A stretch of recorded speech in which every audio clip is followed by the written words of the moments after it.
अपघातात एखाद्यानं कान गमावला तर कृत्रिम कान बसवण्याची शस्त्रक्रिया फारच किचकट आणि त्रासदायक होती. मात्र पुण्यातील COEPच्या विद्यार्थ्यांनी केलेल्या संशोधनामुळे ही शस्त्रक्रिया स्वस्त आणि सोपी झाली आहे. विद्यार्थ्यांनी तयार केलंय. त्याद्वारे कानाची अंतर्गत रचना आणि बाहेरील भागाची 3D इमेज बनवून त्याचं 3D प्रिंटिंग करण्यात आलंय. या साच्यामध्ये रबर टाकून कृत्रिम कानाची निर्मिती करण्यात आली. तर याच्यातून आम्ही 2 प्रोजेक्ट्स डेव्हलप केली. त्यातलं एक होतं ते पहिलं प्लास्टर स्प्लिंट आणि दुसरं होतं की एक आम्ही सॉफ्टवेअर तयार केलं. या सॉफ्टवेअरचा अगदी सोप्या भाषेत उपयोग सांगायचा झाला तर जो आपला सिटी स्कॅन डेटा असतो तो तुम्ही पॉईंट्समध्ये कन्वर्ट करू शकता आणि त्यातून एक STL फाईल तयार होते की जी तुम्हाला 3D प्रिंटरसाठी वापरता येते आणि 3D प्रिंटरचा उपयोग करून तुम्ही कुठल्याही प्रकारचा तुमच्या शरीरातला जो काही अवयव असतील ते प्रिंट करू शकता.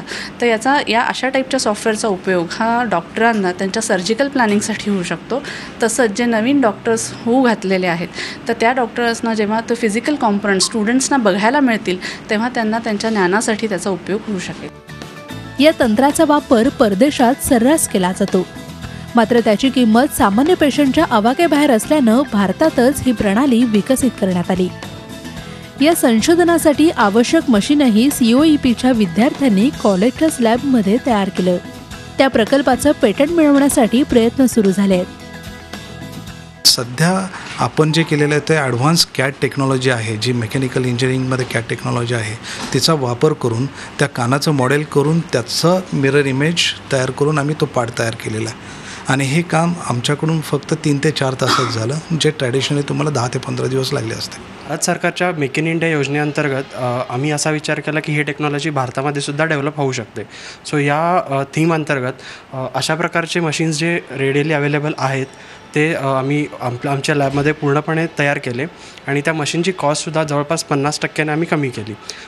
ॲक्युरसीची कॉम्प्रोमाइज न करता मशीनची कॉस्ट कमी करून ती भारतामध्ये खेड्याखेड्यामध्ये पोहोचवण्याचा आमचा उद्देश आहे. ही प्रणाली केवळ एका अवयवापुरती मर्यादित नसून या सॉफ्टवेअरच्या आधारे मणक्यासारख्या अवयवावर देखील संशोधन सुरू आहे. याशिवाय इन्स्टास्पिलंट सारखं स्वस्त आणि हलकं प्लास्टर बनवून त्याचंही पेटंट या विद्यार्थ्यांनी मिळवलंय. वैद्यकशास्त्र आणि तंत्रज्ञान या दोन्ही क्षेत्रातील संशोधकांनी एकत्र येऊन केलेल्या या स्टार्टअपचा फायदा सर्वसामान्यांना नक्कीच होईल यात शंका नाही. अश्विनी पवार, झी मीडिया, पुणे. झी 24 तास रहा एक पाऊल पुढे.